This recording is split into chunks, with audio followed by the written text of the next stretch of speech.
Hello, good morning. Durga Pal ma'am की class में आप सबका स्वागत है। Good morning students, welcome back to Durga Pal ma'am's class.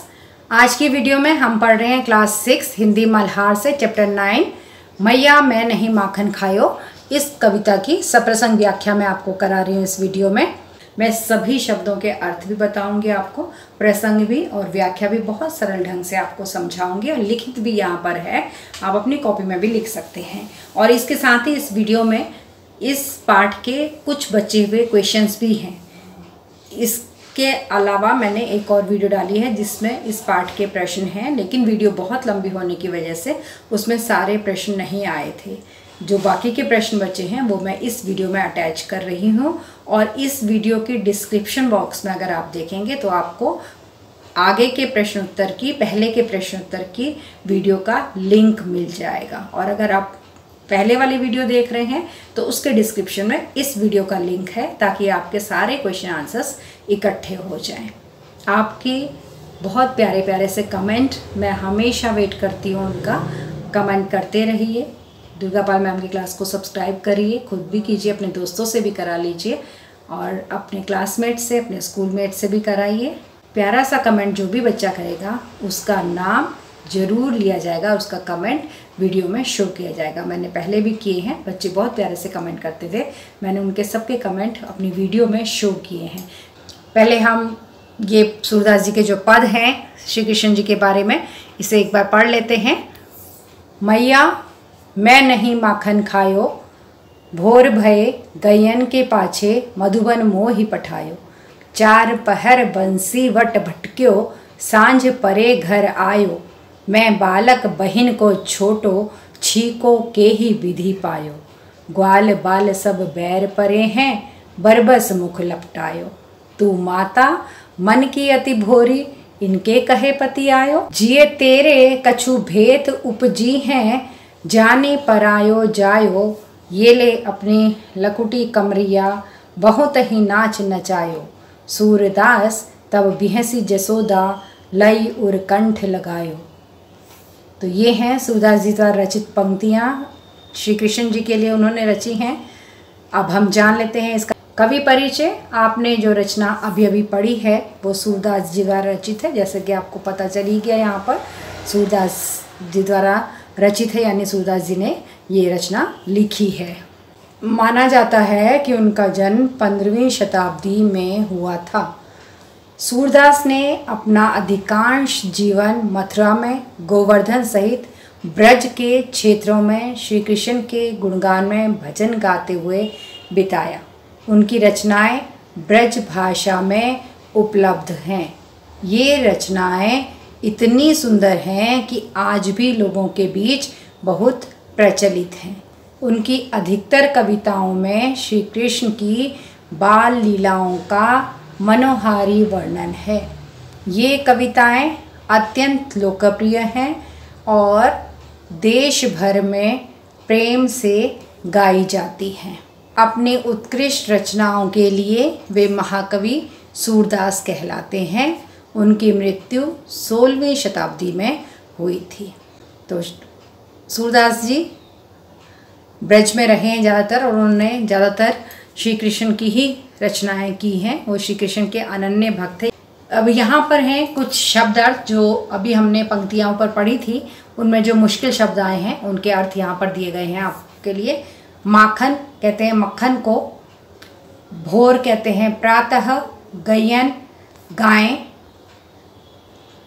पाछे का अर्थ है पीछे, मधुबन, मधुबन ब्रज भूमि में ही एक वन है जिसका नाम मधुबन है। बंसी बट, बंसी बट का अर्थ है बरगद का वह पेड़ जिसके नीचे श्री कृष्ण बांसुरी बजाते थे और शाम तक वहीं बैठे रहते थे, अपनी गायों को बांसुरी बजाते थे तो उनकी गायें जो चल रही होती थी वो आ जाती थी, उनके पास इकट्ठी हो जाती थी। बहियन यानी हाथ।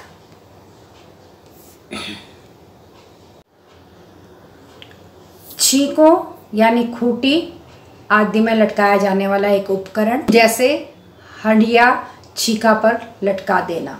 ग्वाल, ग्वाल का मतलब है गो पालक यानी गाय को पालने वाले, उनको कहते हैं ग्वाल। बैर शत्रु या दुश्मन। बरबस, बरबस का अर्थ होता है जबरदस्ती बलपूर्वक किया गया कार्य। लपटायो, लपटायो का मतलब है लगाना, मुंह पर लगा दिया। भोरी यानी भोली, कहे, कहने में।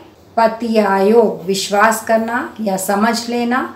जिए का अर्थ है हृदय और भेद का अर्थ है संशय या फिर शंका। उपजी, उत्पन्न होना। पराया, दूसरा। लकुटी, लाठी। कमरिया, कंबल। बिहसी, हंसकर। उर, हृदय। और कंठ का अर्थ है गला। अब इन पंक्तियों के लिए हम प्रसंग लिख लेते हैं। प्रसंग प्रस्तुत पंक्तियाँ हमारी हिंदी की पाठ्यपुस्तक मल्हार में से सूरदास जी द्वारा रचित कविता मैया मैं नहीं माखन खायो में से संकलित हैं। संकलित है यानी वहाँ से ली गई हैं। इन पदों में सूरदास जी ने श्री कृष्ण और यशोदा के बीच के मधुर संवाद को दर्शाया है। अब इन पंक्तियों की व्याख्या। श्री कृष्ण माता यशोदा से कहते हैं कि हे माता, मैंने माखन नहीं खाया है। प्रातः होते ही आप मुझे मधुवन में गाय के पीछे भेज देती हो। चारों पहर तो मैं वन में भटकता रहता हूँ और शाम को ही मैं घर आता हूँ। आगे वो कहते हैं, मैं तो छोटा बालक हूँ जिसके छोटे छोटे हाथ हैं। मैं अपने इन छोटे हाथों से किस प्रकार से छीके पर रखा हुआ दही का बर्तन, दही या मक्खन जो भी छीका पर रखा हुआ है, उसे प्राप्त कर सकता हूँ। सभी ग्वाल बाल तो मेरे शत्रु हैं जो ये माखन मेरे मुख पर जबरदस्ती लगा देते हैं। माँ, तू मन की बड़ी भोली है, इनकी बातों में आ जाती है। तेरे दिल में जरूर कोई भेद है जो मुझे पराया समझकर मुझ पर संदेह कर रही है। ये ले अपनी लाठी और कंबल ले ले, इन्होंने मुझे बहुत नाच नचाया है। सूरदास जी कहते हैं, तब हंसकर यशोदा ने श्री कृष्ण को अपने हृदय से लगा लिया। अब है इस पूरी कविता का भावार्थ। इस कविता में भगवान कृष्ण अपनी माता यशोदा को विश्वास दिलाने का प्रयास कर रहे हैं कि उन्होंने मक्खन नहीं खाया। कृष्ण बड़ी चतुराई से अपनी माँ को समझाते हैं कि उन्होंने कुछ नहीं किया। वे कई तर्क भी प्रस्तुत करते हैं। कविता में माँ बेटे के रिश्ते की मधुरता और विश्वास को दर्शाया गया है। कविता में भगवान कृष्ण की बाल लीलाओं और उनकी मासूमियत का वर्णन किया गया है। तो ये था इसका भावार्थ, प्रसंग और व्याख्या। आपको अगर कॉपी में लिखना है तो आप आराम से इसको लिख सकते हैं। ये है इसका भावार्थ, व्याख्या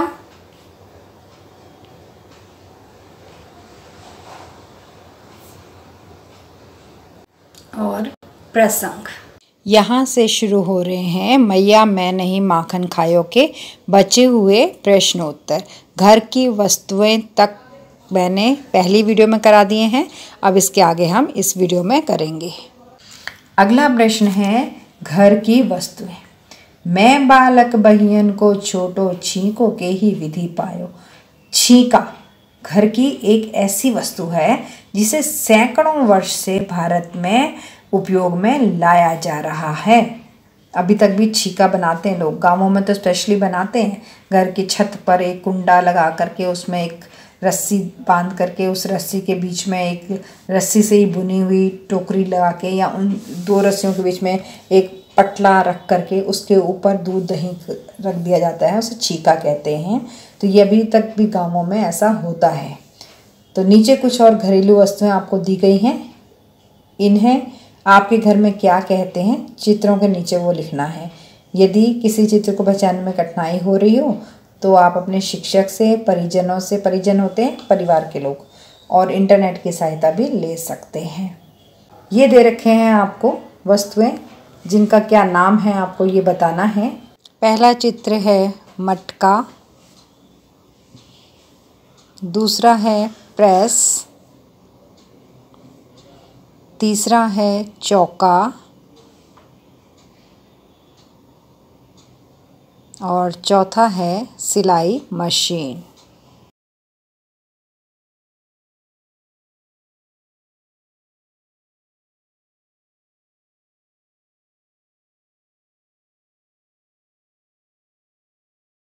चारपाई, मर्तबान, सूप और सिलबट्टा। ये है चक्की, पंखा, मदानी और छलनी।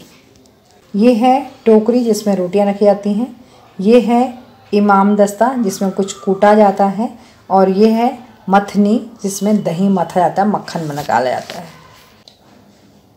तो इस प्रश्न का उत्तर मैंने यहाँ लिख भी दिया है। पहला चित्र मटका है, दूसरा प्रेस है, चौपाया है, सिलाई मशीन, चारपाई, मर्तबान जिसमें अचार डालते हैं, सूप जिसमें अनाज फटकते हैं, सिल और बेना, पंखा, मथानी, चलनी, कटोरदान, ओखली, मथानी, ये सब चीज़ें वहाँ पर दे रखी हैं। अगला प्रश्न, आप जानते ही हैं कि श्री कृष्ण को मक्खन बहुत पसंद था। दूध से दही, मक्खन बनाया जाता है और मक्खन से घी बनाया जाता है। नीचे दूध घी बनाने की प्रक्रिया संबंधी कुछ चित्र दिए गए हैं। अपने परिवार के सदस्यों, शिक्षकों या इंटरनेट आदि की सहायता से दूध से घी बनाने की प्रक्रिया को लिखिए। प्रक्रिया को लिखिए मतलब आपको ये लिखना है कि दूध से घी कैसे बनता है। गाय का दूध निकाला गया, दूध को गर्म किया गया, गर्म करने के बाद उसका दही जमाया गया, दही जमा के दही को मथा गया तो उसमें से निकला मक्खन। मक्खन में से लस्सी को अलग कर लिया और जो मक्खन बचा उसे आग में गर्म किया गया तो उसका बन गया घी। तो सबसे पहले दूध को हम जामन लगाकर दही बनाते हैं। दूध में जामन डालकर दही जमा दिया जाता है। दही को फिर मथने से मक्खन, दही को खूब मथा जाता है। हाथ से भी घोलते हैं कई लोग, अपने अपने मम्मी को देखा होगा, या मिक्सी में भी चला लेते हैं आजकल। तो उसको दही को अगर मथ दो तो उसमें से मक्खन निकल आता है और पानी अलग हो जाता है। माखन को हांडी या किसी बड़े बर्तन में डालकर मक्खन को हम किसी भी बड़े पतीले में डाल रख करके गैस के ऊपर गर्म कर लेते हैं। जैसे जैसे हम उसको गर्म करते हैं धीरे धीरे धीरे धीरे वो घी बनने लग जाता है। और हांडी में बने घी को फिर हम छान लेते हैं क्योंकि उसमें नीचे कुछ काला काला बच जाता है। जो लस्सी होती है, लस्सी के पार्टिकल्स होते हैं जो बच जाते हैं, वो काले पड़ जाते हैं। तो वो हम घी को छान लेते हैं ताकि वो काली चीज़ को हम हटा सकें। और जो बची हुई काली चीज़ है जिसे करोनी यहाँ लिखा है, आप लोगों की भाषा में कुछ और कहते होंगे, तो करोनी को भी खा सकते हैं। अगला प्रश्न है समय का माप। 4 पहर बंसी वट भटक्यो सांझ परे घर आयो। पहर और सांझ शब्दों का प्रयोग समय बताने के लिए किया जाता है क्योंकि उस समय घड़ियाँ नहीं होती थी ना, तो उस समय ऐसे ही लोग देखते थे कि सूरज कितनी ऊपर चढ़ गया है, इतना समय हो गया, इस तरह से अंदाज लगाया करते थे। समय बताने के लिए और कौन कौन से शब्दों का प्रयोग किया जाता है, अपने समूह में मिलकर सूची बनाइए और कक्षा में साझा कीजिए। अच्छा, इस प्रश्न में हमें संकेत भी दे रखे हैं कि समय देखने के लिए कल, ऋतु, वर्ष, पखवाड़ा, दशक, वेला, अवधि, इन शब्दों का प्रयोग किया जाता है। तो यहाँ पर उत्तर हैं अभी, प्रातः, सायं, दोपहर, रात, कल, आज, परसों, साप्ताहिक, पाक्षिक, मासिक, त्रिमासिक, छमाही, वार्षिक, इन शब्दों का प्रयोग किया जाता है। प्रातः का मतलब है सुबह, सायं का मतलब है शाम, दोपहर का मतलब आप जानते होंगे आफ्टरनून, और इसके बाद साप्ताहिक का मतलब होता है सप्ताह, वीक, 1 वीक, 7 दिन। पाक्षिक, पाक्षिक का मतलब होता है 15 दिन। मासिक का मतलब होता है 1 महीना। त्रिमासिक होता है 3 महीने। छमाही का मतलब है 6 महीने। और वार्षिक का मतलब है 1 साल पूरा। अगला प्रश्न है कृष्ण के अनुसार वे कितने घंटे गाय चराते थे। अच्छा, कविता में आया है ना 4 पहर बंसी बट भटक्यो, है ना, तो 4 पहर, एक पहर में 3 घंटे होते हैं, तो 4 पहर में कितने हो गए, 4 × 3, 12 घंटे हो गए।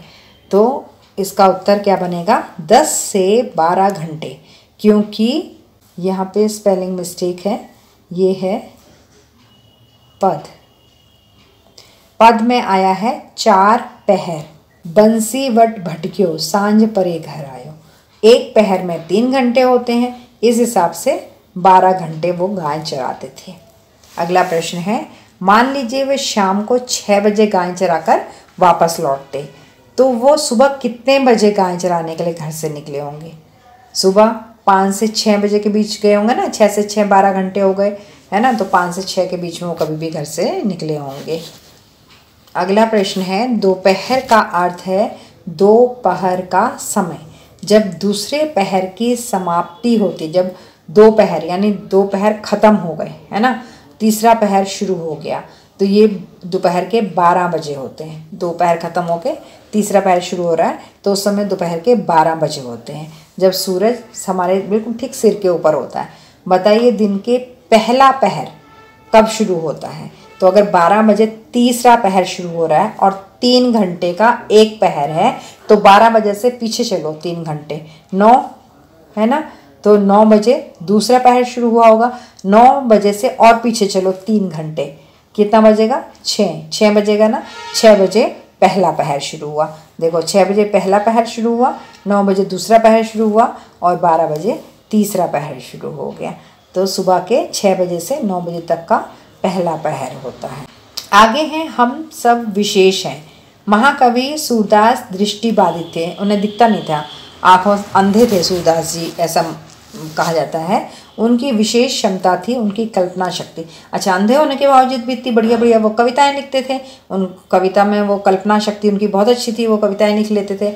अब हम सब में भी कुछ ना कुछ ऐसा होता है जो हमें सबसे विशेष और सबसे अलग बनाता है, भिन्न अलग बनाता है। नीचे दिए गए व्यक्तियों की विशेष क्षमताएं क्या हैं, विचार करिए और लिखिए। आपकी विशेष क्षमता क्या है, आपके पिताजी की क्या है, आपके शिक्षक की क्या है और आपके मित्र की क्या है। मेरी सबसे विशेष क्षमता मेरी रचनात्मक सोच और किसी भी विषय को आसानी से समझने की योग्यता है। यहाँ पर आप अपनी विशेषता लिख सकते हैं कि आप में क्या विशेषता है। मेरे पिताजी की विशेषता, मेरे पिताजी की विशेष क्षमता उनकी समस्या सुलझाने की दक्षता और धैर्य। बड़े धैर्य से, मतलब गुस्सा नहीं होते, बेचैन नहीं होते, बड़े आराम से वो कोई भी समस्या को सुलझा लेते हैं। मेरे शिक्षक की विशेष क्षमता है छात्रों को सरल और रोचक तरीके से पढ़ाने की कला। छात्रों को बड़े आराम से और बड़े मनोरंजक ढंग से पढ़ाते हैं। मेरे मित्र की विशेष क्षमता दूसरों का मनोबल बढ़ाना। मेरा जो फ्रेंड है ना, उसके अंदर एक स्पेशलिटी है कि वो किसी का भी मनोबल बढ़ा देता है कि नहीं तुम कर सकते हो, करो करो, तुम कर ही लोगे, तुम्हारे अंदर है ताकत करने की। इस तरह की बातें वो करता है, मुश्किल समय में सबका साथ देता है। अगला ख है, एक विशेष क्षमता ऐसी भी है जब हम सबके पास होती है, वह क्षमता है सबकी सहायता करना, सबके भले के लिए सोचना। तो बताइए इस क्षमता का उपयोग करके आप इनकी सहायता, नीचे दिए हुए हैं आपको सिचुएशन दी हुई है कि उनकी सहायता आप कैसे करेंगे। पहली सिचुएशन है, एक सहपाठी पढ़ना जानता है, उसे एक पाठ समझ में नहीं आ रहा है, तो आप कैसे उसकी सहायता करेंगे। मैं अपने सहपाठी को समझाकर और उदाहरण देकर उस पाठ को समझने में मदद करूँगा। दूसरी सिचुएशन, एक सहपाठी को पढ़ना अच्छा लगता है और वह देख नहीं सकता, मैं उसे पढ़ाई में मदद करूँगा और उसके लिए पढ़कर सुनाऊँगा। और एक ब्रेल लिपि होती है ना, जो लोग देख नहीं सकते हैं, उस लिपि से भी उनको मदद की जा सकती है।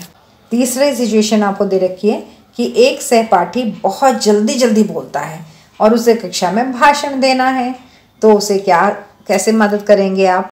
मैं उसे धीरे धीरे बोलने का अभ्यास करवाकर भाषण देने में सहायता करूँगा।